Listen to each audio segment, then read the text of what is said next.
find this to be one of the most profound things that Jesus said. It's in Mark 4:13, where he said, "Do you not understand this parable? Then how will you understand any of the other parables?" Jesus was talking to his disciples after he had told the parable of the sower to a great multitude that gathered around him in Galilee. In the parable of the sower, Jesus said, "A sower went about sowing seeds. Some of the seeds fell along the path, and they were picked by birds, and they did not germinate. The second set of seeds fell on rocky ground, where there was shallow soil. They germinated fast, but there was no depth to hold the roots. The third set of seeds fell on thorny bushes. They germinated, but along the way, the thorns scorched them, and they did not produce any grain. The fourth set of seeds fell on fertile ground, and they grew and yielded fruits."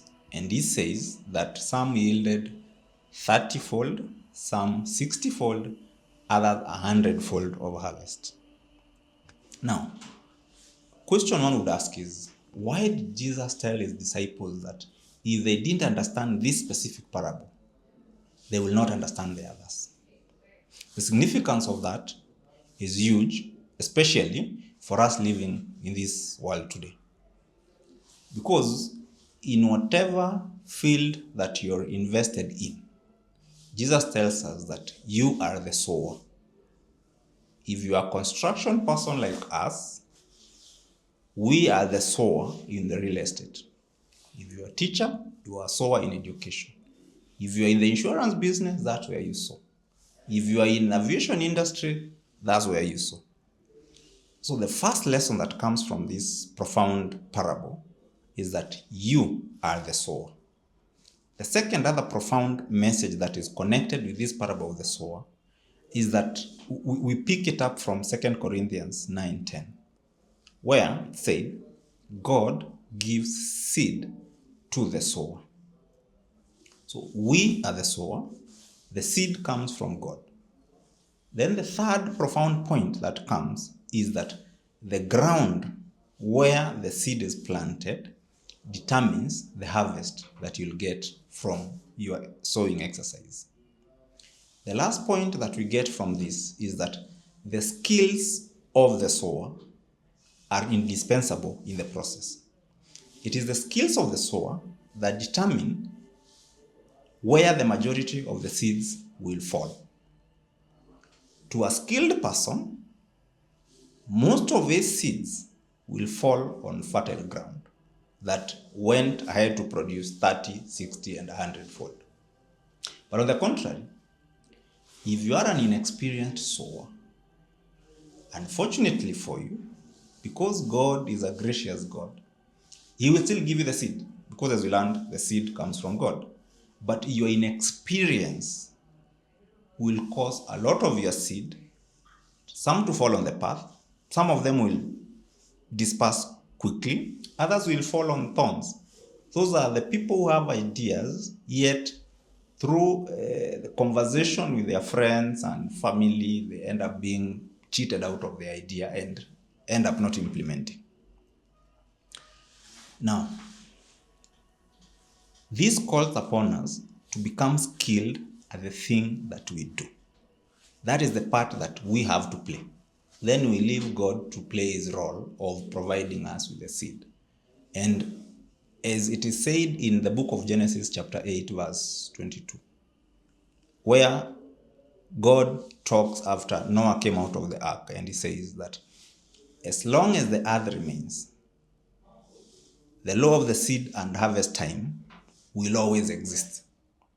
So you learn how to sow, God provides you the seeds, and there is principle that govern the universe that as long as you sow, God will find ways of the germination and the plants growing, and harvest time will come.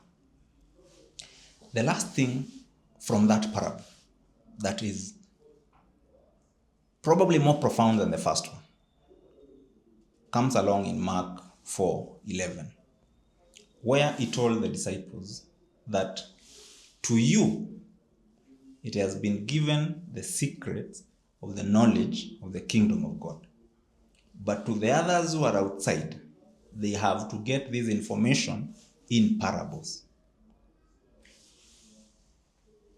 In our industry, real estate, there is a lot of population that do not understand how they can get invested, because it's a very, very capital intensive industry. But with this entry of off-plan investing, if you start by putting down something small, and then you pay the rest in installments of a flexible period of time of, say, 24 to 36 months, you are able to end up owning an apartment or a home in this capital intensive field. And that's where this parable comes in very well.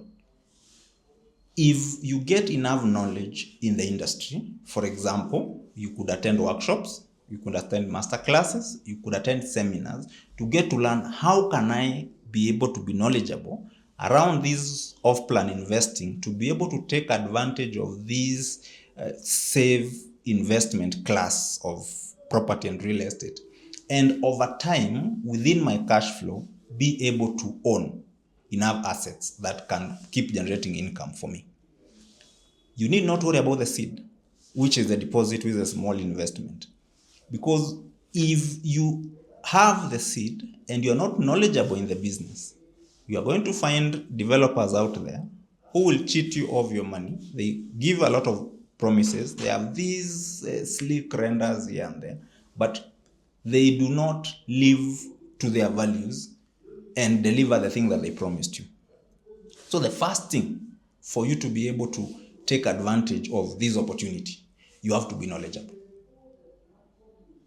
There is no excuse for you not knowing where to put your money and how safe your money is.